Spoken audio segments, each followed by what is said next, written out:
आज जैसे ही प्रथम दिवस हुआ तो विचार करते हैं कि मैं जाऊं और उस देवपुरी जहां का मैं राजा बनूंगा उस इंद्रपुरी के मैं दर्शन करके आऊंगा। ये जिज्ञासा हुई। महाराज नहुस आज घोड़े पर सवार हुए और घोड़े पर सवार होकर के अमरावतीपुरी के दर्शन करने को चल पड़े। जो ही महाराज नहुस जी आज अमरावतीपुरी को पहुंचे, जो पहले वाले इंद्र की पत्नी थी, भाई ये ज्ञात उसे भी है कि अब हमारा इंद्र पद से ये सब कुछ समाप्त हो जाएगा, अर्थात हमारे पति देव का ये राज्य छीन लिया जाएगा। तो पहले वाले इंद्र की पत्नी छत पर अपने बालों को सुखा रही है। इधर महाराज नहुस जी उन्हीं गलियों से गुजर रहे हैं।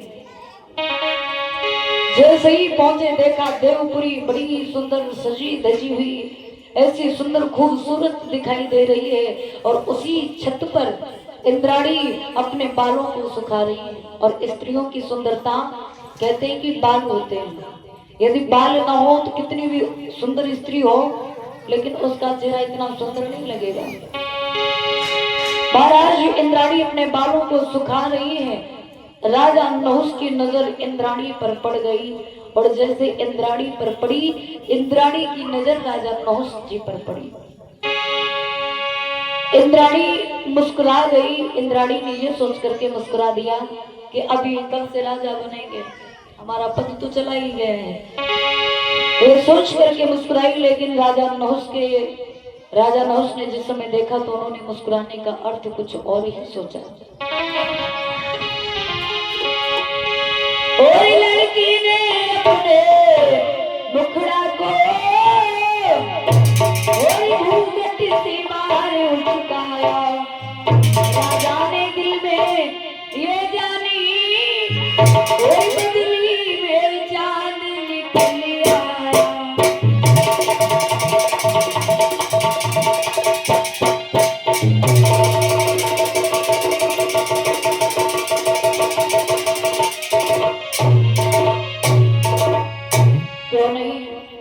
आज महाराज नहुस जी ने जैसे ही देखा है मुस्कुराते हुए चेहरा को, इंद्राणी इसलिए मुस्कुराई कि कल से ये राजा बनेंगे, परंतु राजा नहुस ने ये विचार किया शायद ये मुझसे प्रेम कर रही है।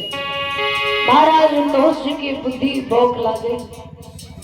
महाराज नहुस आज इंद्रपुरी के दर्शन कर अपने राज्य को पहुंचे, लेकिन कहा गया है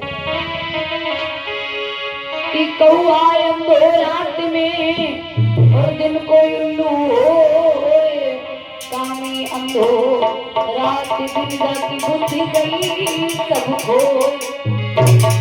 उस इतने पागल हो गए उस इंद्राणी के चक्कर में, वे समस्त अपने राज्य अभिषेक की बातों को भुला बैठे। और वैसे भी कहा गया है कि पराई स्त्री आपकी कभी भी अपनी नहीं हो सकती है। कहते हैं जो अपने पति की ना भई वो तुम्हारी जीवन में क्या होगी। महाराज नहुस जी ये इंद्राणी को देख करके पागल हो गए।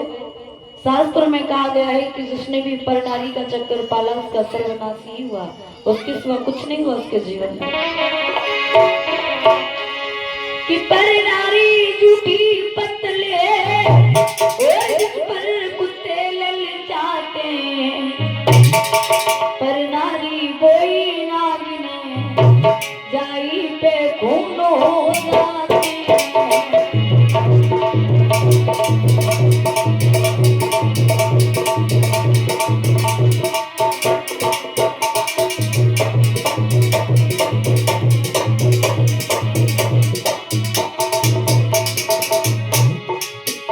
क्या छुपा दिया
पागलों की तरह अपने राज्य में पहुंचे। अब एक पल के लिए उन्हें चैन नहीं है।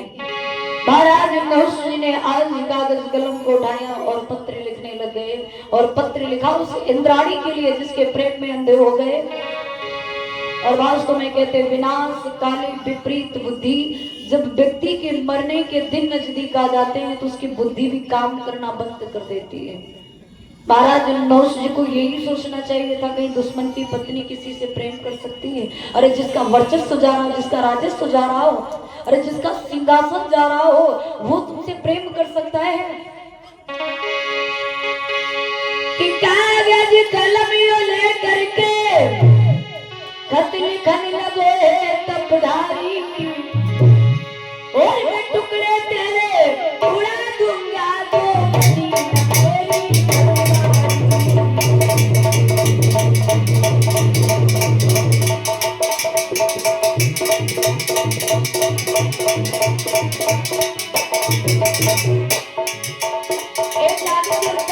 पत्र लिया, पत्र में लिखना प्रारंभ कर दिया।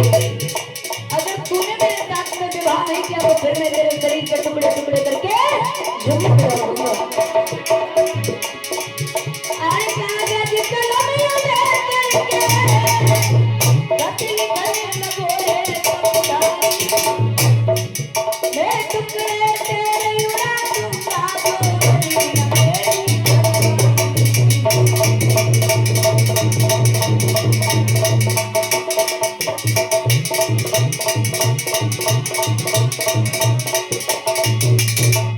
क्यों नहीं। आज पत्र लिखा और पत्र में लिखा इंद्राणी के लिए, इंद्राणी यदि तूने मेरे साथ में विवाह नहीं किया तो फिर मैं तेरे शरीर के टुकड़े टुकड़े करके जमीन पर डाल दूंगा। पत्र लिखा और पत्र लिख करके भिजवाया इंद्राणी के लिए। इंद्राणी को जिस समय पत्र मिला, इंद्राणी ने पत्र को पढ़ा। इंद्राणी समझ गई राजा नहुष की मृत्यु करीब आ चुकी है। क्यों नहीं, राजा नहुष की बुद्धि में घोट आ चुका है, इसलिए सर्वनाश ही होगा। इंद्राणी ने भी कागज और कलम को उठाया और एक पत्र लिखा महाराज नहुष जी के लिए बड़े प्रेम से, और बड़ा प्रेम भरा पत्र लिखा कि क्या बताऊं हे मेरे हृदय के सम्राट, जब से मैंने तुम्हें भी देखा है और मुझे भी अब चैन नहीं है।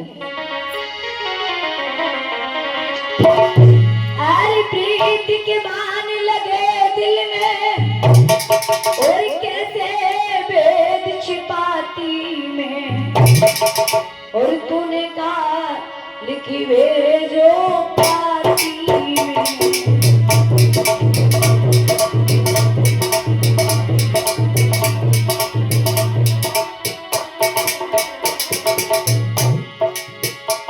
इंद्राणी ने कहा कि तुमने पत्र में लिख करके भेज दिया, हे मेरे हृदय के सम्राट, मैं भी नहीं चाह रही थी और जो मैं चाह रही हूँ वो होगा नहीं। कोई प्रीत के बाण लगे दिल में, कोई कैसे भेद छिपाती में, तूने काल की भेदो आती में।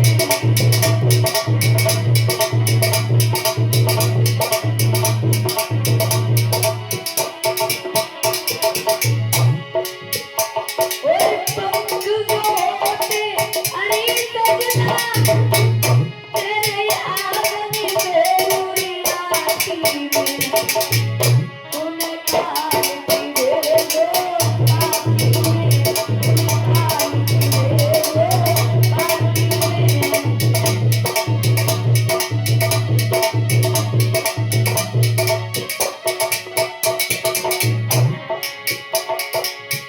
तेरे प्रेम में घायल मैं भी हुई, कोई कैसे बात बताती मैं, ये तूने काल की भेदो आती में।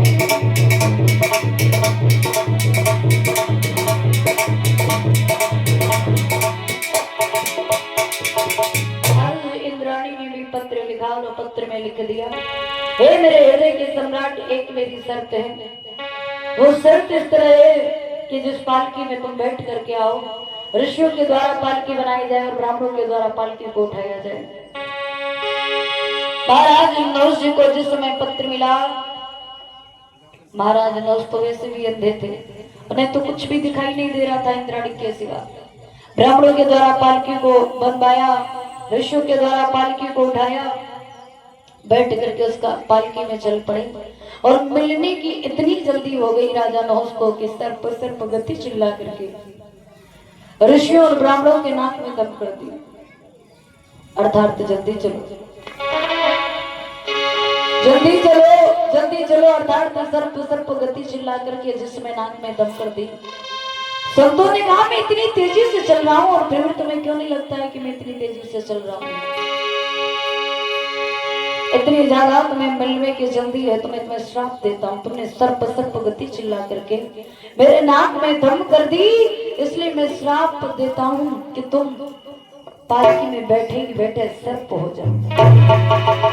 महाराज नहुष जी को श्राप मिल गया और राजा नहुष पालकी में बैठे बैठे अजगर सर्प बन गए और श्राप को भोग गए। राजा नहुष जी की कहानी तो यही समाप्त हो गई, क्योंकि उन्हें परनारी से प्रीति हुई।